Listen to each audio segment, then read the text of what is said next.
जगह नहीं है। क्यों बाबा, हम लोग के लिए जगह नहीं है? नहीं है क्योंकि यही इंद्रदेव ने तुम लोगों की भेज दिया मृत्यु भुवन में। एक समय की बात थी, तुम लोग सेवा में चूक गई, इसीलिए तुम लोगों की भेज दिया मृत्यु भुवन में। कोई जन्म लो वहाँ, कोई ले सोरठपुर में, कोई ले हेमपुर में, हाँ। कोई सखिलिया, धौलागिरी में कितने सखिलिया लीला पावन। हाँ बाबा।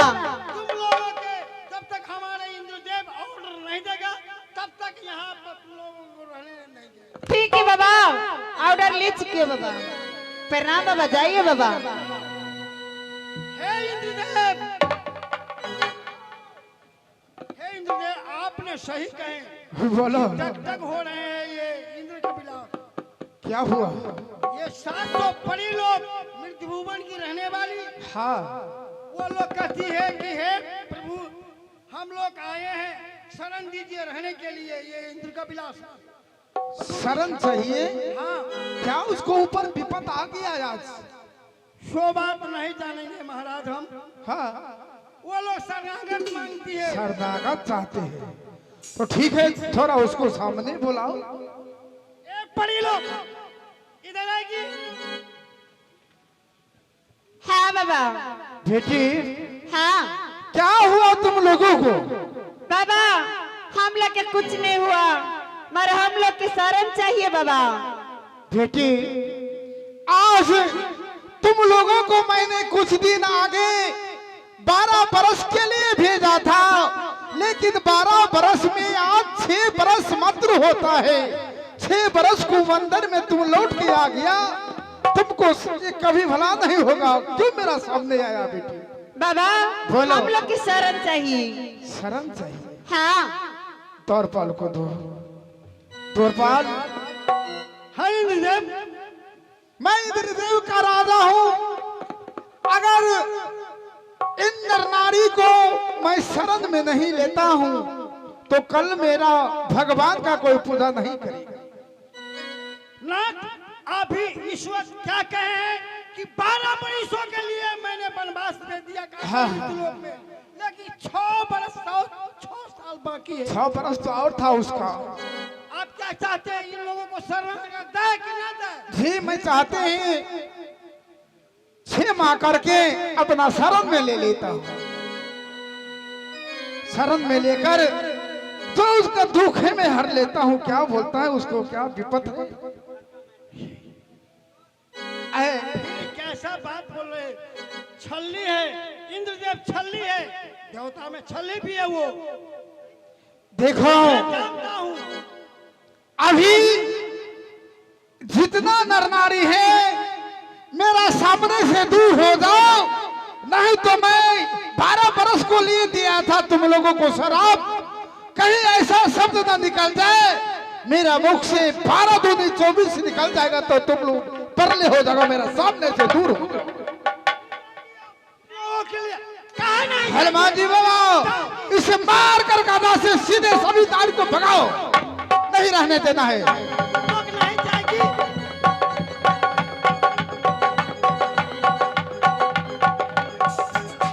नाचो बहन, नाचो।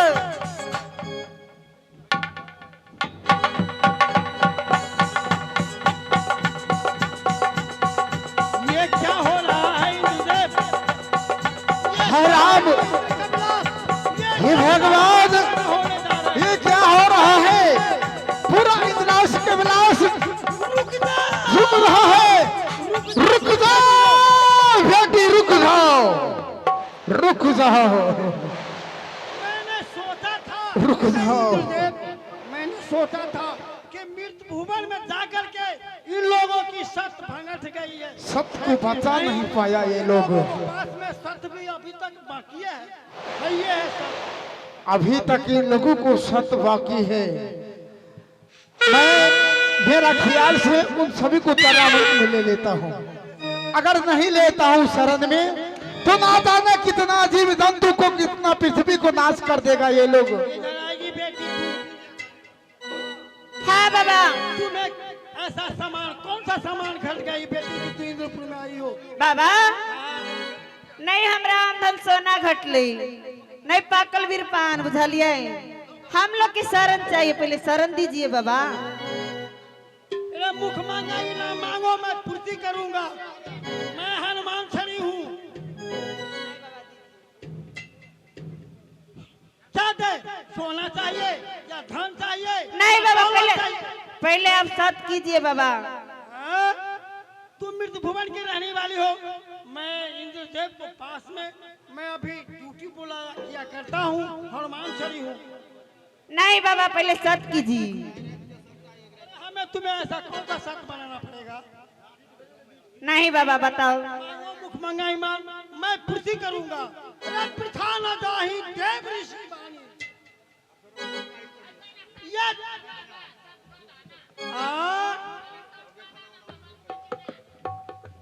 यही एक सत तारा हो बाबा हो।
सच नहीं बनाता हूँ तो हनुमान छड़ी को कोई मनुष्य नहीं मानेगा। ये तू चांद डरे, सूरज डरे, ये तू डरे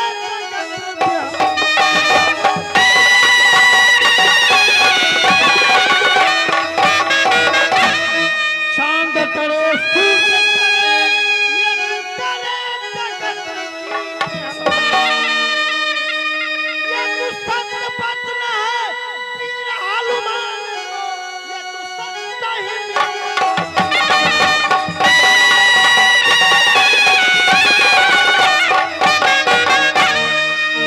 मांगो बेटी, तुम्हें क्या चाहिए मैं पूर्ति करूंगा। बाबा हम लोग के चाहिए 7 भर नींद, अमृत भोजन चाहिए बाबा। क्या कही? हे इंद्रदेव, मांगा कुछ नहीं, मांग लिया इंद्र का विलास का धन का वोट। ये लोग सत बना करके मांगती है अमृत भोजन, साथ 7 बार निंद्रा का पेटा। सरवाल अब तो सत्य तो कर चुका है, अगर सत्य को पालन नहीं करेगा तो आग गए था कि देवी देवता को कोई नर नारी नहीं पूजा देगा। बोलोगे ये सत्यवादी नहीं है, ये ढोंगी इंद्र है, सत्य करके हमें समान नहीं दिया। सो नहीं, जो मांगता है उसे लाकर दे दो, इसी में भला है। लेकर दे देगा वो लोग चला जाएगा, अपना काम को करेगा। देखिए, जो सामान तुम लोग मांग चुके हैं, लेकिन वो सामान को जरा अच्छा से देखना, अच्छा से रखना, अच्छा से इस बात को करना। ये लो बेटी, इसमें नाश्ता नहीं है, दूसरी बारी तू हमेशा खाती हो कि नहीं खाती हो, हमेशा मौसमाती रहती हो। देखो तुहर बाल ऐसे गुस्सा नहीं होता है, ये जितनी भी नर नारी है हाँ ऐसा ही होता है। दोनों साथ खाते हैं चावल। देखो बेटी, पगली ऐसे नहीं बोलती है, ऐसा बोलेगा वीर बजरंग बली अगर शराब तो देगा तो तुम कहीं को नहीं रहेगा। अभी ये गुस्सा में नहीं आया, जब गुस्सा में था तो लंका को जलाकर नाश कर दिया। यही हनुमान जी है, लंका को नहीं छोड़ा तो तुमको कैसे छोड़ेगा ये बताओ। इसमें अमृत भोजन है और 7 बार निद्रा का इसमें पेटार है।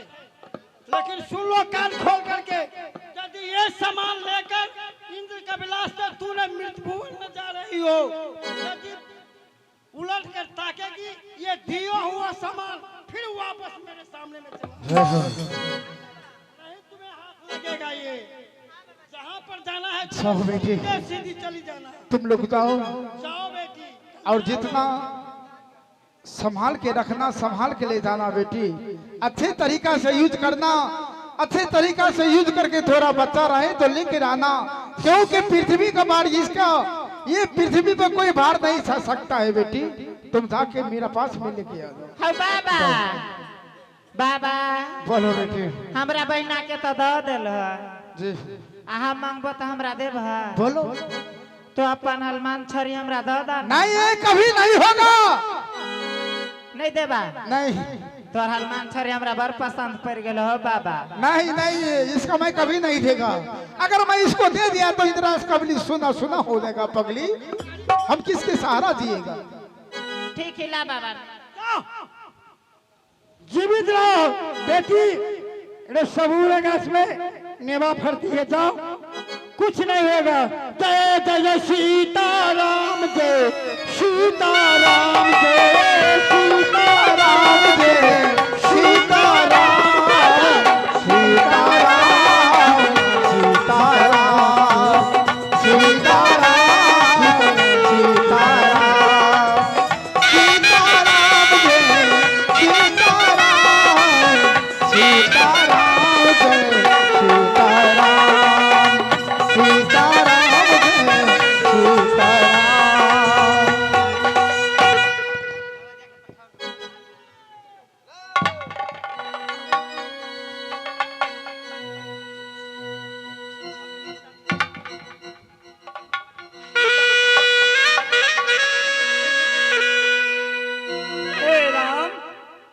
लड़की आवाज लगेला, ए बाबा अपने परमात्मा की भजन करूं।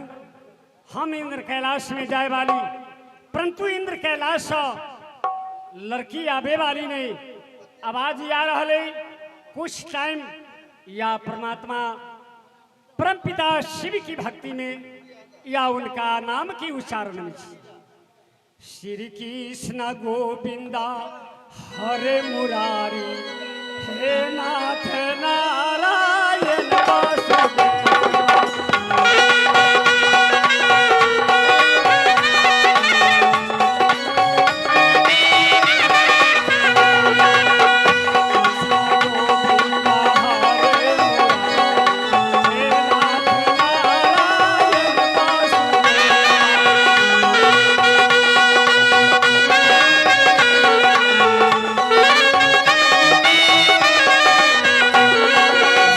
कृष्ण गोविंद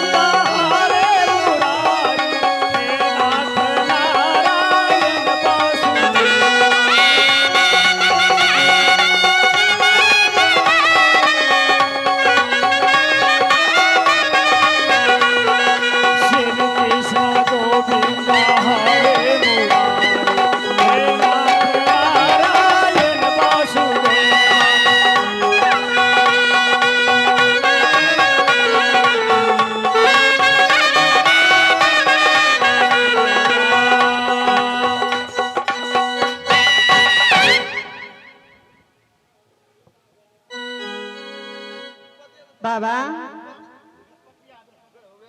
ए बहन अपने कैलाश से आवे वाली हाँ बाबा चले लिए ऐ जग की कर परत और कोना की कर परत बाबा के अपने बतावे वाली बता दिया टाइम नहीं और बहुत टाइम बाबा के हो गए या शायर के समय बीता जा रही बाबा सात बार नींद अमृत भोजन छिड़ दे छी बुझलिए तकर बाद आप फूल तोड़ के चल जात रह अपने कैलाश से 7 बार निंद्रा अमृत भोजन लावे वाली हाँ अपने सीट देवे या हम फूल तोड़ ले या बाबा के मंदिर में चल जाए हाँ बहुत निक बात और करूं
कुमारी हाँ बाबा या फूल तोड़ सके छी हाँ बाबा तोड़ लू लेकिन वो काट काट में या पात पात में या सरफ छेला सीत रहले बाबा डर भा रहले हमरा कुछ के डर नहीं करू बाबा आप फूल तोड़ लू चल जाओ धन्य लड़की धन्य कुमारी लिए बाबा हम जा रहे छी तो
हे राम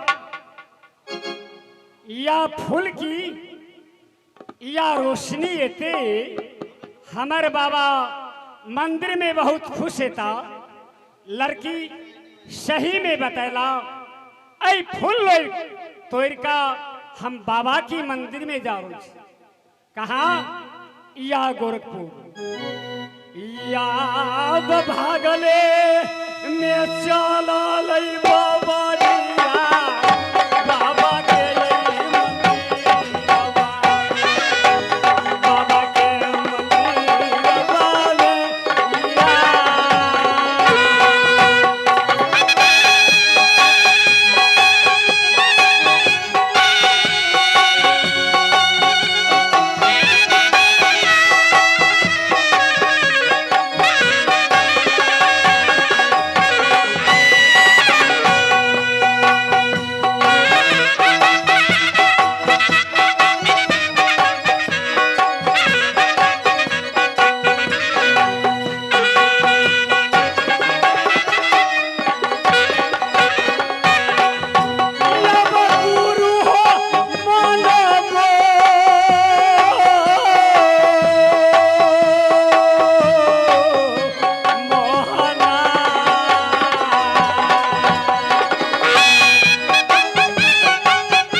फूल तो अहाँ तोड़ लेली, कत भागल जा रहल छी?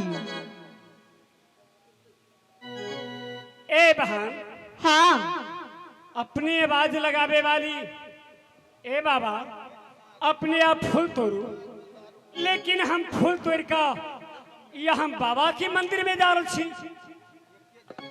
बाबा जी के मंदिर ने ताइला से चलू हमरा बाबूजी ला। ऐ फूल के साथ अपने पिता के लगने चलू। हाँ अपने जाए कहब हम साय करे के लिए तैयार। अगर नहीं जेबे तो चोर चोर कह कही हाने हमारे बाबूजी फांसी लटका दे। कैला कि यहाँ फूल तोड़ लेली नगबेली के ना तय के लक चलू अहाँ के हम ला जाय छी। चला तो हमरा जाए कहवा साय करो। जाले हमारे बाबूजी ऑर्डर नहीं देता ले अहाँ के जाय के नहीं मिले। ओई फूल पर नेम बुझने छिया। राम राम नेम तो मालूम नहीं है। हम बार बार भक्ति रही कहीं नहीं की भक्ति बतावा। लिए सुन लो हम बता दी छी। बताओ। हे बार बार भक्ति बेईमान माला कैलिए। ए बार बार भक्ति बेईमान माला कैलिए। रग सई पवनी अता बाराटे कालिए। विजया गाना मामे तुलसी रो बलिए है।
अहाँ अपना पिता की बंगला पर लदारो छी। हाँ ये बाबा। चलू टाइम नहीं लगाओ चलो। ये रास्ता ये धैला कई